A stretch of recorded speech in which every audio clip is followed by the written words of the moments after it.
Next, in our Capital Insider segment, we speak with Jonathan Goldman about his efforts to increase the power of parents to improve education in local schools.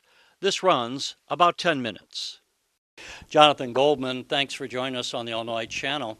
We have talked to you before when you were heading an environmental group, but now you're lobbying, and we wanted to not only catch up with you, but you've started a new organization called Parent Pack. What can you tell us about why you started that and what is its mission? Sure.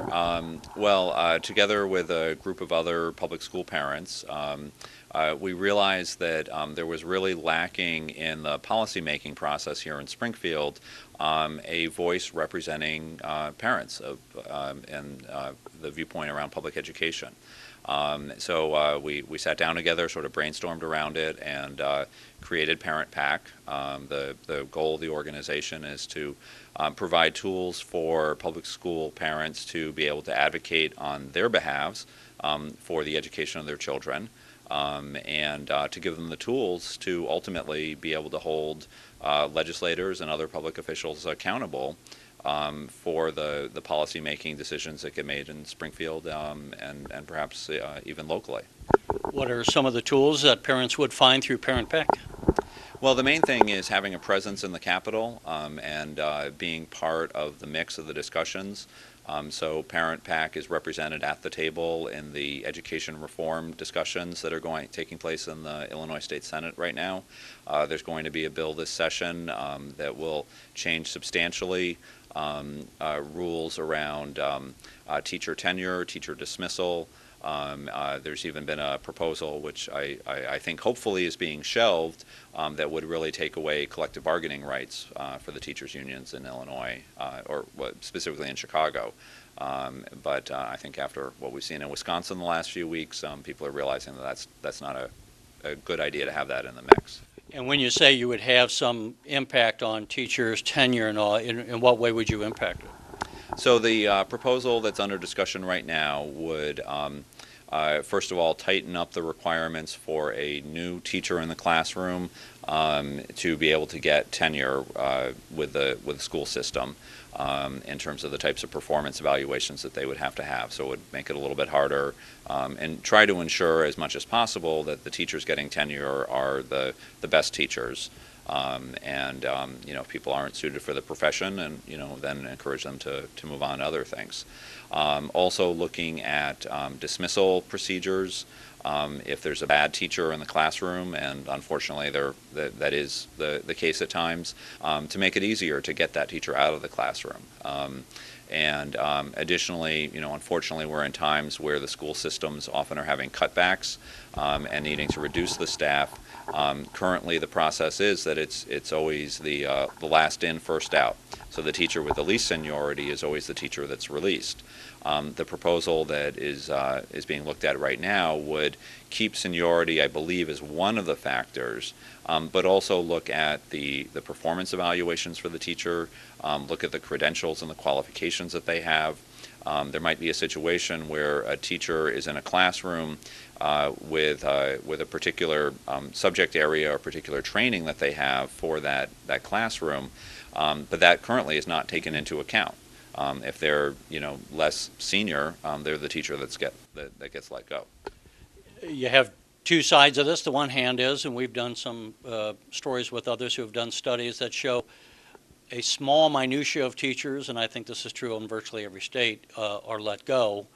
It's been argued no industry is that perfect that such a small minutia should be let go. On the other hand, especially in this day of budget cuts, you're going to have teachers who have longevity. They're going to be at the top of their earnings. What would you say to those teachers who go, well, now wait a minute, they're going to cut me first because I'm making much more money than, say, the new teachers? No, and that's a concern. A lot of these proposals sound simple and easy on their face, such as tying tenure and dismissal, to the performance evaluations. But oftentimes there's unintended consequences if the teacher knows that, keeping their job may depend upon, for instance, the test scores of the students in the classroom. Well, all of a sudden it behooves that teacher to really focus on making sure that the kids do well on the tests that year. And you wind up in a situation where perhaps that teacher is solely teaching to the test. It narrows the scope of the curriculum that the kids are receiving and the overall educational experience. So we want to have measured tools for measuring performance. We want to have accountability, but we also don't want to negatively impact what goes on in the classroom. I take it you're a father of kids who are in public schools? Yes, I have two daughters in second grade and kindergarten at Drummond Montessori Magnet School in Chicago, the CPS school. Had you focused on any of these issues prior to your own children going to school? And if that's what kind of turned you on, what did you see that started this process of you thinking about education? Well, personally, I've been interested and involved in education issues for a long time. It's something that I grew up with. My mother was a public school teacher and ultimately an administrator, a principal, and then a local superintendent in the New York City public school system. Early on, I served as a local school council member, as a community representative before I had kids at a neighborhood school, and ultimately at the school where my kids go now. And I'm currently in my 6th term as a local school council member, now as a parent representative, and actually I chair the local school council at my daughter's school. Plus, about 15 years ago, when I was doing advocacy work here in Springfield and worked with a number of school reform groups back in 1995 when the school reform law was rewritten that year. One of the issues on the table at the time was the discretionary funds that are made available at the school level, the state Chapter 1, or now referred to as SGSA monies, that the school system, the Board of Ed in Chicago, was looking to centralize that money downtown rather than keeping it in the schools. And there was a large coalition of education groups and community groups that fought successfully to keep that money at the local school level.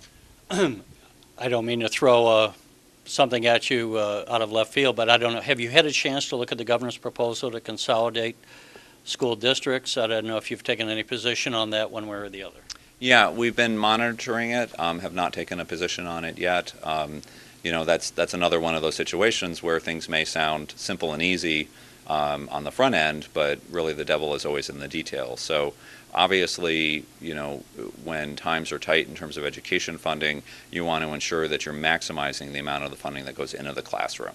And if there are administrative efficiencies that can be had, then you want that, because you want to make cuts there rather than in the classroom.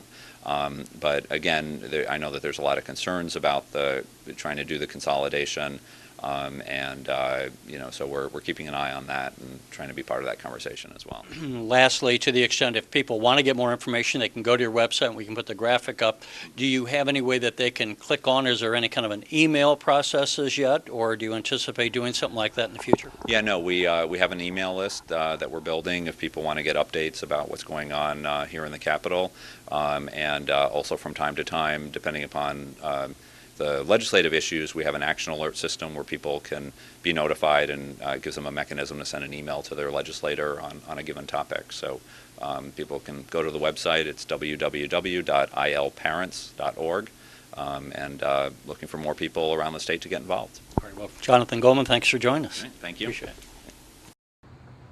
You're watching the Illinois Channel, an independent nonprofit corporation formed to provide gavel-to-gavel coverage of Illinois state government and other public affairs events taking place across Illinois.